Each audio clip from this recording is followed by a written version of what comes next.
today's session, which is going to be up and running, which hopefully will be absolutely fine going forward, is around major donor fundraising and around, in particular, volunteer fundraising boards and Q&As.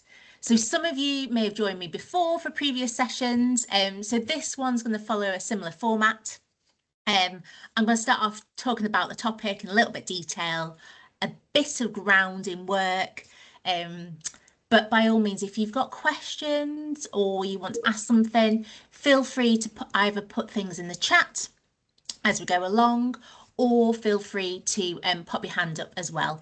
The idea is I'm going to do a few kind of talk you through a few slides, and then if we've got Q&As towards the end, we can go into that. We can go back to bits and pieces, and I will be as on it as possible, as I'm now having to just present slightly differently to how I intended, but I will hopefully be all good. Right, let's kick off. So who am I? If you've not met me or heard from me, I'm Hannah Shepherd, and I am a philanthropy consultant at Money Tree Fundraising. I specialise in high value fundraising across major donors, corporates, trusts and foundations, all those types.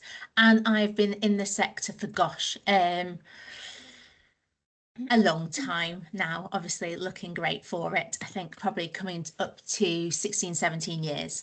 My current focus at the moment is working with charities across the UK to build their major donor programmes from scratch, to develop established ones, create transformational gift programmes where major gifts are unlocking those greater ambitions and opportunities for beneficiaries and those charities.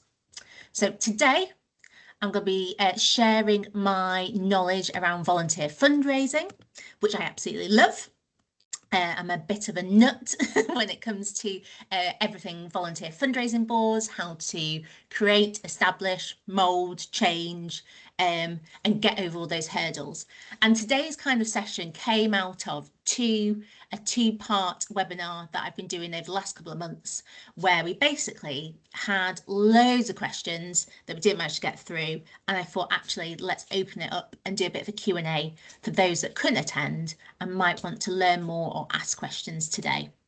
So yes, as I said, one of my specialisms is around volunteer board fundraising.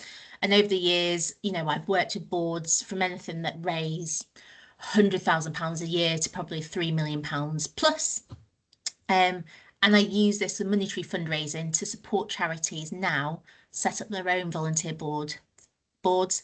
And that can be, you know, how to harness that power of volunteers to create fundraising income.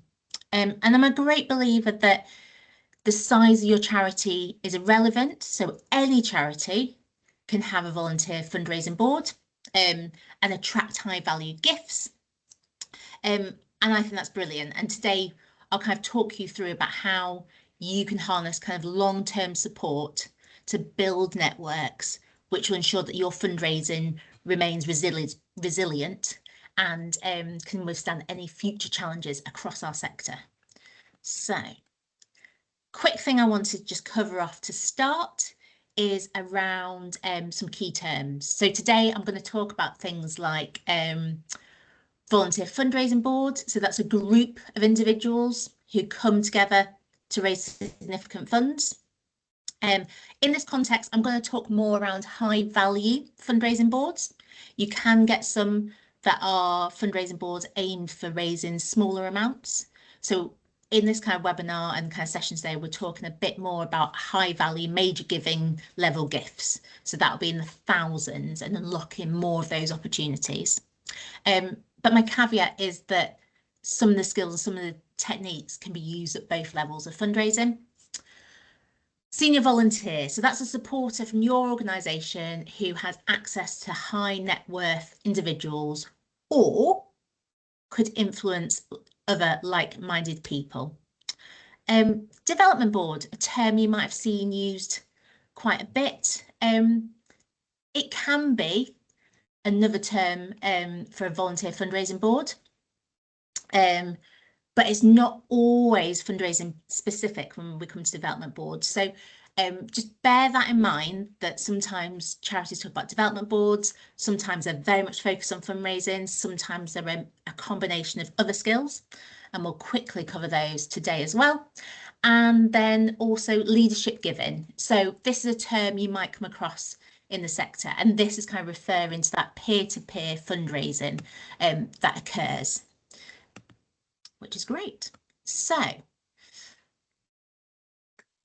why set up a volunteer fundraising board? Like, what purpose do they have for us? So one of the big things is that major donors rarely want a transactional relationships with their charity. You know, they're looking at donating significant sums of money and they want to have a connection with your charity.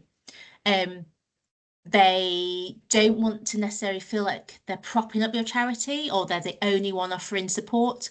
So having a volunteer fundraising board can help share some of their skill sets on this. They also want to feel like they are part of something and that donors can offer their talents and skills.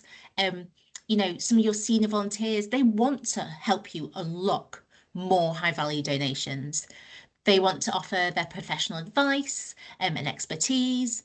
You know, things like how can your charity save money, or how can they help you to benefit by gaining tools, resources, knowledge, to support your organisation. And senior volunteers can do this for you. And then also that really goes around to kind of that pro bono professional advice and expertise. Like, you may have a great supporter base, whether you know it or not, that could support you with pro bono support and actually save you that money. So make sure you're drawing on that where possible, and volunteer fundraising boards can help you do this.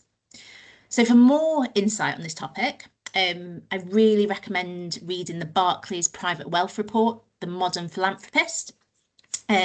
It captures all these messages that I've kind of feel like I've been harping on about for many, many years. So it's worth a read. All right. And as I said, like, a tip is, if you're looking at setting up a volunteer fundraising board, you know, start with why you want to set it up. What's its purpose? And then that will get you in a really good place to kind of look at what's next on the horizon for you. So what is a volunteer fundraising board and what is it not? And I really want to cover this really quickly, because sometimes organisations get themselves in a bit of a sticky point because they've not been very clear about what the volunteer fundraising board is from the start. So it's not a replacement for your executive team or your board, so your chief exec, your trustees, and it's not providing that governance for your charity. That the governance role still remains with that kind of exec team and board and trustees. It's also, and I would say it's not the place to have your inactive honorary roles. So this isn't a dig at honorary roles that your organisation might offer. But if you're setting up a volunteer fundraising board, you've got one in existence, you really want people on there that are going to get their hands dirty, that are actively going to help fundraise, that are going to open up opportunities for you. That is really, really important, because that will help you get the most out of having those people together. What it is hopefully what it says on the tin, which is a volunteer fundraising board. So the focus is on growing fundraising income and to support you as fundraisers, to support your organisation, charity at raising those funds. It is, and I would say on the whole, should be an unpaid position. We can go into the legalities around Charity Commission about paid fundraisers. So yes, it should be unpaid. They are volunteering their time, their knowledge, expertise, maybe possibly their networking opportunities. And a volunteer fundraising board is a way for you to identify and cultivate new donors. So you may be on the lookout to grow your pipelines. You might think, gosh, to hit our target next year, we're looking for X amount of prospects or X amount of money that needs to come from new business. You know, your volunteer fundraising board can be a great tool to finding new fundraising opportunities. And then the best bit is unlocking them. And again, I've put in brackets, high, ideally high value, because that's the theme of where we are today. But I know, again, like I said, some volunteer fundraising boards will fundraise at a lower end income level as well. So, types of volunteer fundraising boards. I'm sure loads of you are really familiar with these. So you've got things like special events committees. So those that are helping you to grow income, to set up a gala dinner maybe, or a carol concert. And then really when you're thinking about the types of fundraising boards that you are setting up or you've got, really think about the problem you need to solve, and how could those senior volunteers and their networks solve that problem by helping to raise funds. So as I said, is it that you've got, you know, a special event coming up and you need support with the gala dinner around sales of tickets or gifts, prizes, having the right people in the room on the night? Is that what you need? Or do you need to grow fundraising to kind of support your organisational strategy? Is there a way that you could establish a volunteer fundraising board that could focus on a particular area of your work? So that could be something like a campaign board. Are you doing a capital fundraising appeal?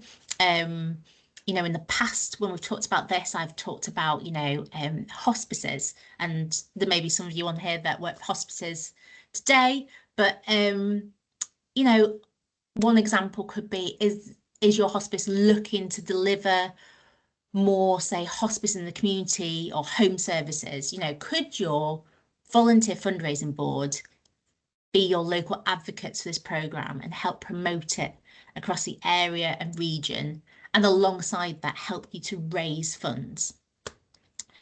You also have things like appeal boards. So you might know that for a short amount of time, you need an increase in fundraising income. And actually your senior volunteers on this fundraising board could help you raise a large amount of income or significant amount of income to meet the needs of your organisation. Again, programme focus boards. So these are ones that are focused on specific projects or areas of your work, where everything that is raised through that board is then spent on that particular project. And that can vary from organisation to organisation of what that could be, or how it could be most beneficial. And then finally, I've included and kept advisory boards. So there's a caveat with this, because I think when you hear advisory boards, they are not explicitly fundraising, doesn't come to front of mind. So I think advisory boards are brilliant. They give you that perspective and that professional advice on a particular area of work. And if you've got one that you would like to embed fundraising into, or you're looking to get an advisory board with fundraising attached, just really think about how that balance exists. Because sometimes one of the challenges I see is that people or fundraisers and organisations kind of set up an advisory board, and it's brilliant at giving the advice, and it's brilliant at kind of supporting with pro bono support, but actually they've not been really clear, the organisation's not been clear from the outset that actually they want this to be a fundraising board as well. I've kind of given you a very quick waffle on about it, an oversight. I wondered if anyone's got any questions that they want to ask straight off. Is there anything that I've said that you want to go over? If not, I've got a couple of common questions that I get to kind of get us thinking straight off. But if you've got a question, feel free to raise your hand or to pop it in the chat. Okay, so I've got one question come in. Hold on a second. And apologies if more have come in and I just need to scroll back because of how I've been presenting. So, Megan, I was wondering if it's okay to combine types of volunteer fundraising boards and have a mixed, flexible remit for the board's focus, or to shape the remit of the board based on the skills and expertise of who applies. Oh, that's a really good question. And I think, Megan, this is a challenge we sometimes get caught in as fundraisers is what what does the organisation want? What does your charity want from like a fundraising board? And kind of what is available and what type of supporters do you have? So I think that's a really, really valid question. I would say that yes, you can combine types of volunteer fundraising boards. So a bit like I said around that advisory board, and you can have a bit of a flexible mixed remit. So you could say, you know, you want to create, and this is where the term development board sometimes is really helpful. You want to create a development board where you want to ask board members to, for example, help fundraise, but also support your growth in digital kind of elements of your work, which is digital fundraising and I don't know, digital marketing. Okay, so I've totally made that up on the spot. I think that's fine. You could have that. You could have a mix of that. I think what it comes down to is that when you set up that board, or if you've got that board in existence, is being really clear and focused with its purpose and communicate that to the board. So, you know, be really open and say, look, we know that this is what we need as an organisation, and we are looking for people with these particular skill sets to help us grow our income and to grow our digital footprint. And I think that's absolutely fine, and to kind of mix it like that. However, say, for example, that is your remit, so fundraising and digital footprint, but you haven't got, like it's in the second part, you haven't got the people with the skills and the expertise to help you on that. I think that definitely is a case where you do need to think about either shaping that board to say, do you know what, they haven't got digital, so we need to just drop that and we need to focus on fundraising and funding for our strategic priorities. Or you say we need to go out and we need to search for those people that can support us with the digital footprint. It depends on your organisation. It depends what's the most pressing need. However, first and foremost, we're thinking about this in a fundraising capacity. So as important as it is, digital footprint, I think you need to think about the fundraising element. So about if it's going to be digital fundraising, and try not to get too sidetracked with your volunteer fundraising board offering everything to your organisation. I mean, that's brilliant when they do, but you really want the fundraising element, how to do that and to do that successfully, to kind of be your leader. Because sometimes people find fundraising, and it is like high value fundraising can be really daunting for our senior volunteers and our fundraising board members. So you don't want necessarily for them to do the bit that is really easy to do that doesn't involve fundraising. Because if you're not careful, you'll end up with a board of people who, you know, do everything but the fundraising, and the income is still going to be key for you. So Megan, I hope that answers your question. Feel free to give a thumbs up message, say it does. If it doesn't, let's keep going and I'm happy to chat about it more. Oh, Kate, you've got a great question. How would you set up the money holding side of it through Just Giving? Oh, this is a really good question, Kate. Kate, would you feel comfortable coming and explaining this in a bit more detail? And I've put you on the spot. Hi, can you hear me? I can. Thank you, Kate. Can you talk me through a little bit more of the scenario so I can help with this one? No, it's just a general question, really, in terms of obviously, I've had situations in the past where somebody who's involved in the industry is hosting an event at a pub or whatever, and they're raising funds for the charity.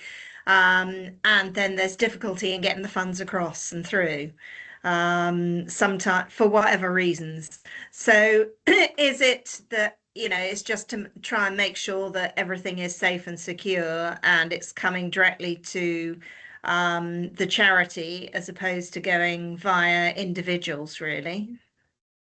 Yes, would be my answer. So I Yeah. think each charity is probably slightly different in how processing income, but I would say in that scenario, I think whilst we say it's a volunteer fundraising, I think we all want to politely have the processes in place. That means that if volunteers raise funds for us, they can donate it really easy and simply to the charity. I think it can vary. You might have your Just Giving page. I don't know if you've got a set Just Giving or an online platform for your charity, so they Yeah. can donate it direct into that. It could be a case that they can set up their own Just Giving page and then that comes through. I think in those kind of event-based scenarios, you want to discuss with that board member or that volunteer about how you want to collate the money earlier rather than later. So as part of your kind of early conversations about the fundraiser, you want to talk about how would you like how shall we best pay this in, and you're in a perfect position because you know your organization, you know how things are coded, you may know deadlines that are coming up with the finance team.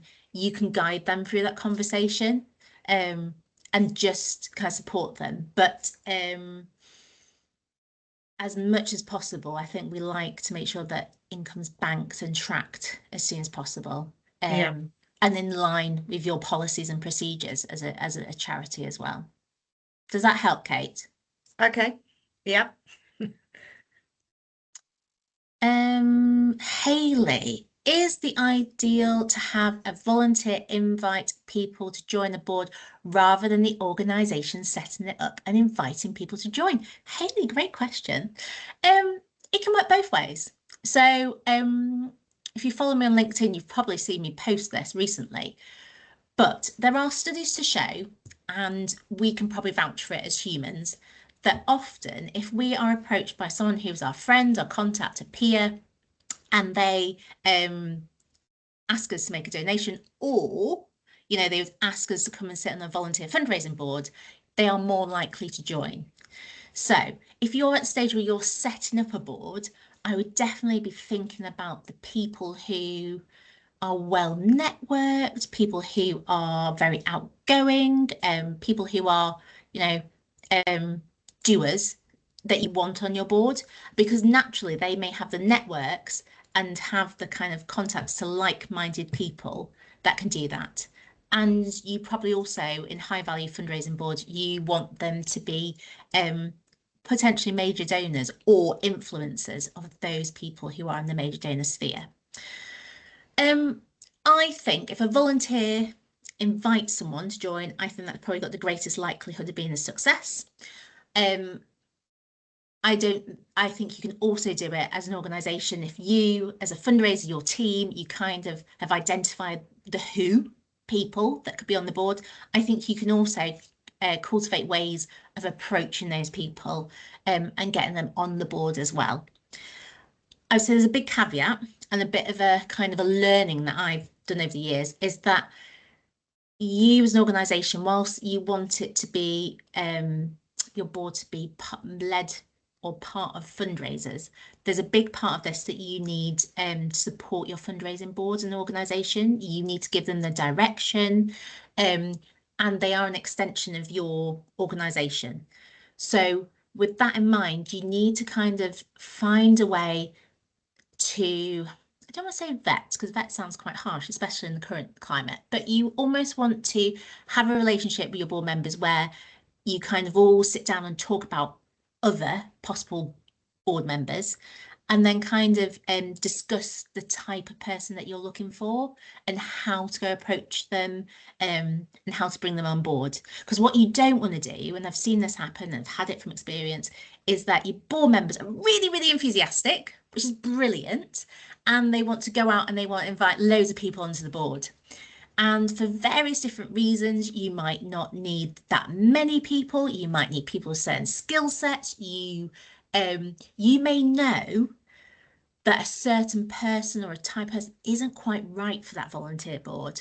And we talked about this a little bit on the webinar the other week about sometimes people aren't the right people to be in that group kind of dynamic and to be in that volunteer board. And as a fundraiser and in your charity, you want to just politely navigate that one, those type of situations before those people kind of get embedded on your volunteer board, and then it can be quite an awkward conversation. So hopefully, Hayley, I hope that's answered your question.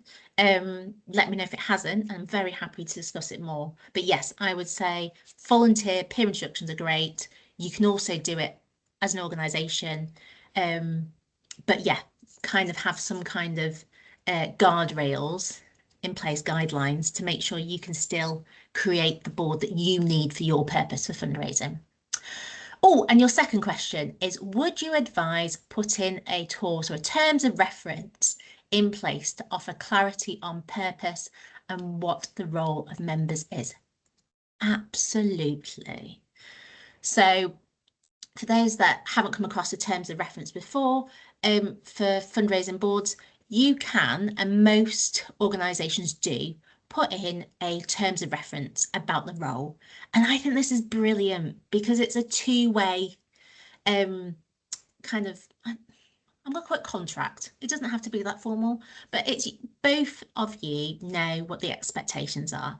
So one of the important things for senior volunteers when they are asked to be on a volunteer fundraising board is often they want to know, how long are you going to be on it? Like, how long am I going to be here? Like, what's the expectations? What's my role? Is it something that's going to be, you know, a 5-hour job a week? Is it going to be ad hoc? If you have a terms of reference that politely outlines that, then you'll find that you'll get the right type of volunteer, senior volunteer on your board. So your terms of reference can talk about, you know, very clearly why, the purpose for setting up this board. I would also encourage it to kind of have what I call like the ask. So what are you fundraising for? So really early on, everyone knows what that is. I would also have the length of time as well. So that might not be fixed in stone. You know, even with capital projects, which we kind of think of having a timeline, that timeline can shift back and forth. That is okay. So, you know, you can have a more vague timeline, you know, until a building is built or an extension's up and running, estimated, but having a bit of a clear outline does help to manage those expectations. And that is because often things start to go wrong when expectations are misaligned. So yes, I would always advise putting in a terms of reference at all, just to give you clarity. And another reason is sometimes if you are having a challenging situation with your fundraising boards, and I'm not trying to say that they all are challenging, but you know, you can do, people are people, people are busy lives. If you're having a challenge with your board or a particular member, you can always go back to your terms of reference and you can kind of use it to kind of broker the way forward as well. So yes, I would always do that, and they can be as long and as short as you'd like. I've seen some that are really formally written. I've seen some that are much more informal. I think it's one of those key documents you want to get right from the start. And I absolutely recommend drawing that up. Or speaking to somebody like myself that's written loads and loads and loads over the years. And so, you know, we could write one up together very quickly and quite easily. Okay, Laura, your question is, what are your tips for starting from absolute scratch with a volunteer fundraising board? Great question. So, number one, why are you setting up the board?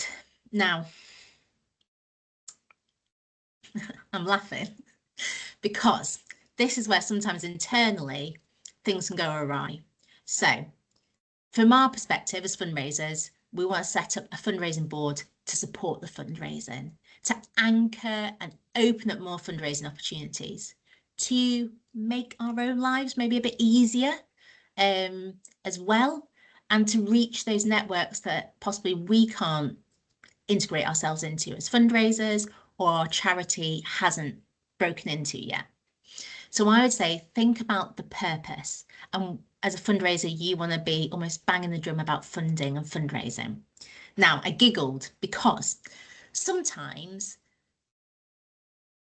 organisations set up volunteer boards or development boards because they feel they have to, because there's some kind of status or desire to have one. Or, as I said cheekily on my slide, that they've got, you've got honorary roles, you've got, ambassadors, and you just don't know what to do with them. So, let's group them together and put them on a volunteer fundraising board.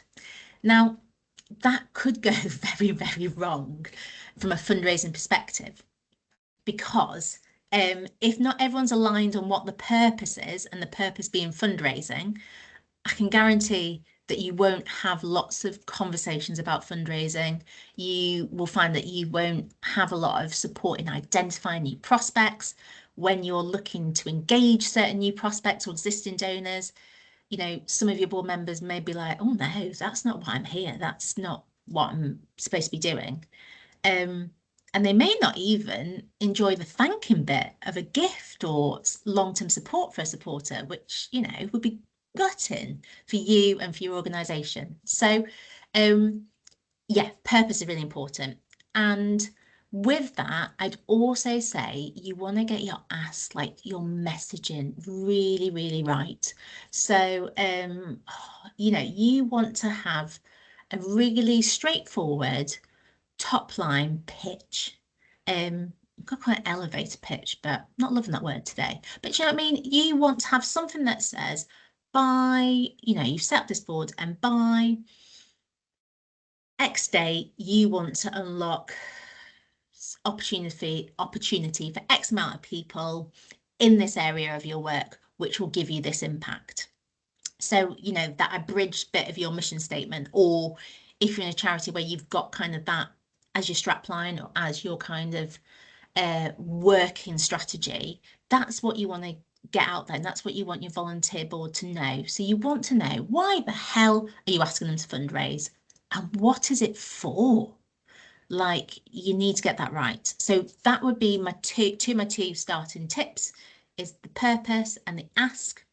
And then, like I said before, expectations. So managing those expectations. So the length of time. So I've talked about that a bit already, but making sure that everyone across the organisation, across his possible board members, knows the commitment and what that involves. Also, are you expecting them to give a gift as well? Try and make that explicit from the start. Again, that can stop the frustration internally where people are like, but we've got all these, potential major donors sitting on the board, but none of them are giving. Let them know if that's what you want to do, that they should be given a gift. And also, I think you want to think about who is on your board. So I kind of touched that earlier. So you want to think about the types of people who would be most beneficial for you. So whilst I said, it's great if you're doing high value fundraising, that you've got people who have a capacity to give at that level on the board, because they can ask their friends, they can ask their network, they can say, I have full faith in this organisation because I've given a major gift. You do want those type of people, but you also might want some sector leaders in there. There might be people who are connected with your charity already, who, or there might not be, who are leaders in their field. So I don't know, I'm going to use a hospice analogy again, because hospice is on my mind this week. But they could be, leaders in the NHS around innovative care, and they might be well placed to be with you. So yes, definitely consider those type of people as well. So having a broad mix and making sure you've got the right people on the board is great. Laura, another one of your questions is, do we always need someone from the charity to attend the board's meetings to steer the board's contributions and support them? Or do we let them run wild? gonna throw this out to the room. Anyone got any thoughts on what they would suggest for Laura here? Any thumbs up for making sure that there's someone from the charity on board meetings? Possibly, yeah, yeah.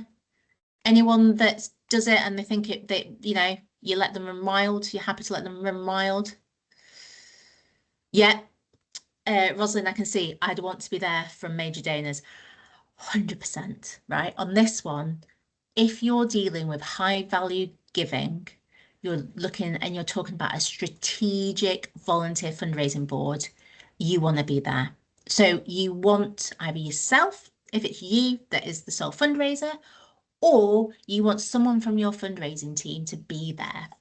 Now, one, because of strategy. One, because you want to make sure that the board's performing how you like to. So session 2 was all about storming, norming, performing volunteer fundraising boards. So that's the session I did the other week. And having someone there, a representative from your charity, enables you to get through those different stages of the board's performance. But from a really, really practical level, you want someone there from your organisation to support the board. So they are unpaid volunteers. They do not know everything that you do about your charity, about how you work. To take Kate's example from earlier, they might not be familiar about how to bank income and like what they need to do to support you with that. You want to make sure that those kind of questions are there. Also, we're talking about high value giving. These people on your board are there's a greatly likelihood that they are strategic thinkers. So whilst they may be thinking about the here and now, I can tell you they're thinking about, what's in the future and the opportunity for your organisation and how their contribution is going to contribute to that as well. So you may find at board meetings, you might get, or they might turn up with questions around strategy, or they might have a question about the wider area of your work.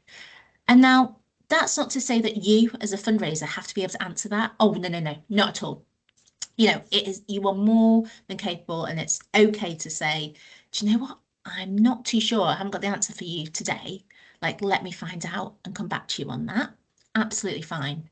But there will be things that they'll look to you for support and knowledge and understanding, that you should be there, or somebody from your charity. Now, where possible, I always advocate for 2 people going. And that doesn't always have to be a fundraiser. That could be someone from programmatic services, just you and another person from your organisation. And why I'd say this is because you can do that thing where you can bounce off each other. So one of you can sometimes be the observer, whilst the other person's kind of talking. And also 2 perspectives are often better than one. And I think over the years when I've done board meetings, there are times where I've walked away and I've gone, oh, have I understood that correctly? Like that concern or that query that came out, did I answer it fully?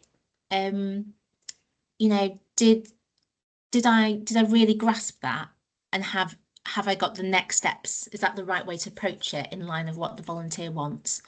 So I think when there's 2 of you, you can always have those conversations and you're left with less doubt. It also helps if you've got a difficult question as well, that you feel you should know or you don't know.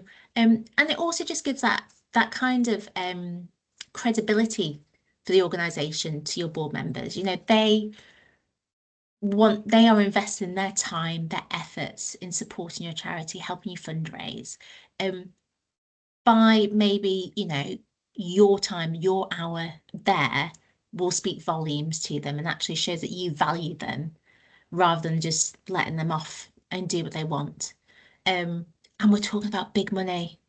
Someone has put in there, Rosalind said, yeah, I want to be there for major donors. This, they will be, you're ideally asking them to talk about helping you bring in 5, 6, 7 gifts. you know, you want to make sure that they know and they have the right messaging to hand, that they understand the program, that you've agreed how the approach will be made, you know, that it'll happen at an event or happen in the presence of a chief exec, or it's going to happen at a visit. You need to be there to kind of guide the process and support them in that. Because like I said, they're not professional fundraisers. Some are brilliant, but it can easily go wrong, and it could be quite a costly experience for you and your organisation if you get it wrong. Let me know if anyone else has got any questions. One of the things that I often get asked as well is, what do we do when the board needs to wrap up? So sometimes it's really easy to work that out, or easier. So let's take the capital fundraising appeal. You know, you've built an extension to your centre where you operate. It's been built, you've opened it. Everyone knew that the length of time they were going to be on that board was until that board, that centre was completed. And then you do naturally want to wind the board down.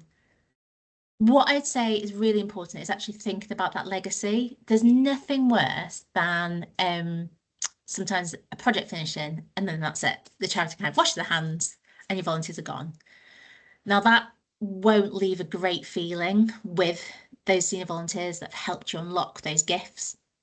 I think you also have to be really attuned and astute with the people that are on your board. So some people will want to walk away. They'll be like, look, I'm done. I've enjoyed my time. Hopefully that's what they're definitely saying. And I want to move on and do something else with my support. And so they may support you in other areas and you can work with them to see how they can do that. Or there might be some that kind of come and say, look, I've done this. I've done my stint for, let's say, capital appeal, 2-3 years. I'm spent, I want to walk away, and you manage that out. What I would say is that could be quite clear cut in a capital appeal, and you can build solicitation plans to kind of take those individuals on their next journey. But in some boards, that isn't clear. So for example, if you've got like a project-based board where your organisation is continuing to fund a set project or a area of your work, you might need to be thinking about your board on kind of I'm laughing because Beth used this model quite a bit, but kind of a get on, give, get off model. So where you rotate board members, so you are very clear and say, look, this board's going to continue running, so we may need a chair, we may not need a chair, but you know, it's going to be for a certain time. These are the kind of things we'd like you to do with us, and then you are free, or you know, we'd encourage you to move off. Risks associated that you could lose someone really, really great off the board that you want to keep, with that kind of model, or that you evolve the board over time. You know, all our charities and organisations evolve. You know, our strategic plans change every, you know, could be every 2, it could be 5, 8, 10 years. You know, when your board is first set up, it may be very different to the kind of environment it's in now. So I think part of that legacy is thinking, does this board still fit the purpose that it was set up for? And if it does, great. If it doesn't, what can we do to tweak it, to change it? And I think there's a number of ways you can do that you can change the board and you can ensure that you've got a board that's fit for the current purpose. And those board members that are on it, they can remain, or you might say, look, we think, you know, you have a conversation with them and you see whether they think it's the right time to step off. Or, you know, I think what I don't see happening enough across the sector is people saying, do you know what, this board is not working anymore. It doesn't meet the purpose. It's not focusing on fundraising, which is what we want. And actually pausing it, which I'll talk about in a second, or actually just winding it down and closing it is absolutely fine. So I think there is call to be more braver with some of our fundraising boards out there and say, let's not hold on to this like a symbolic status, you know, that we've got so many volunteer fundraising boards, but actually let's look at the purpose. How much is it raising? Is there a good ROI from it? Are people in a positive mindset, or you know, are we dealing with difficult board members? Are people getting frustrated? And sometimes that can be resolved by pausing. So if it's just not working, but the board still could work, and say, I don't know, your organisation's strategy is not quite there yet to where you want the board to be, you could pause for a bit. And I've done that. I've paused boards in the past and had the conversation with them about what that looks like, what we're going to do, and then brought them back together at a later stage. And that can save you going round the houses, having the same conversation again and again. Or, you know, I've also got to the point where I've said, do you know what, this board isn't quite working and it's not meeting the needs of the organisation. And actually, we are, as a team, as a fundraising team, we're spending too much time in this area. We are like not really getting what the purpose out of it. And actually, maybe, and honestly, we're not enjoying it. And neither side are. And that's when, you know, you can look at wrapping up a board and what that could look like for those board members as supporters in their own rights, and what journey you could take them on next. So yeah, that is a commonly asked question as well. Last couple of minutes, is there anything else anyone would like to ask or learn or hear from? Someone got a show of hands. Do many people have volunteer fundraising boards or development boards in existence? Yeah, I suspect a few people do. Yeah, that's good. Great to hear. I think they're brilliant. Honestly, I think they're really, really good. I think we probably have all worked with either volunteer, senior volunteers on boards that sometimes can feel a bit disruptive. I think we probably worked with maybe major donors or supporters as well in that scenario. And I think one of the big tips I'd have around this is actually understanding what I call like the donor's basic needs. As an organisation, are we putting our hands up and saying, do you know what, we've kind of got this wrong in some ways? You know, we might have upset or we might have disappointed a donor in some of our actions and our communications.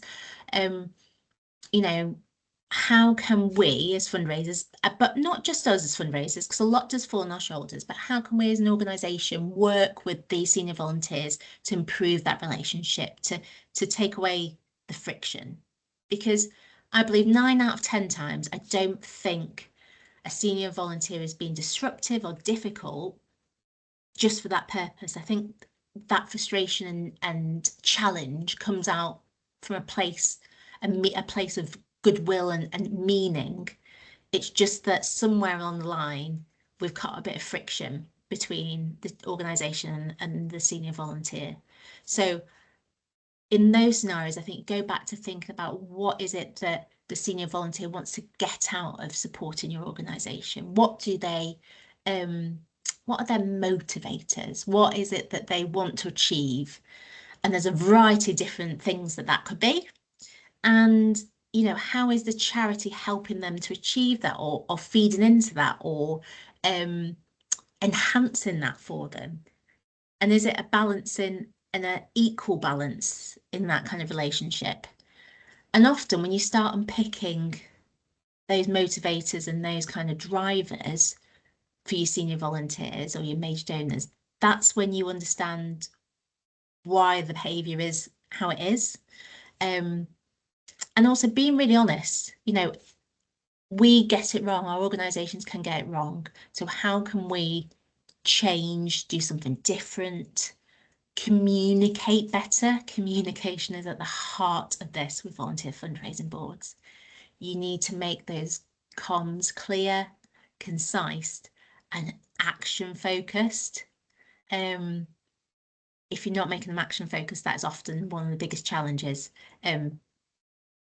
Boards go off in different directions, people don't know what they're doing, then they get frustrated, then they come back and, you know, they're picking at different things that are within the board's remit and outside.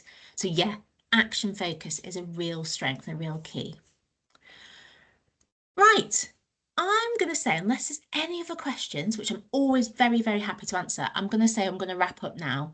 Thank you, everyone, for joining me today. Really appreciate it. Please, please, please feel free to stay in touch. The QR code takes you to my LinkedIn page if we're not connected already. Like I said, I work for Money Tree Fundraising, and we do a wide range of webinars like this that are free. So I do the major donor one each month. And Stacey, my colleague, does a trust and foundation one. So if you're also a trust and foundation fundraiser, please do check out Stacey's sessions. You can find them all on the website at moneytreefundraising.co.uk. You can find us on YouTube where you can watch this back. We're also on Instagram a little bit. But yes, by all means, thank you very much for joining me. I hope that's answered some of your questions. If you've got some sticky scenarios or challenges coming up, by all means, come and speak to me. At Money Tree Fundraising, we work for a variety of charities, different levels, different packages. If you want some in-depth support, which could look like for a day, 2 days, you want some training.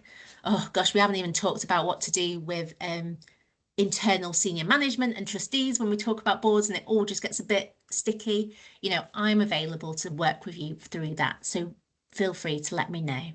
But thank you once again, and I'll hopefully see you soon for next month's May session as well. So take care, everyone, and I will see you soon.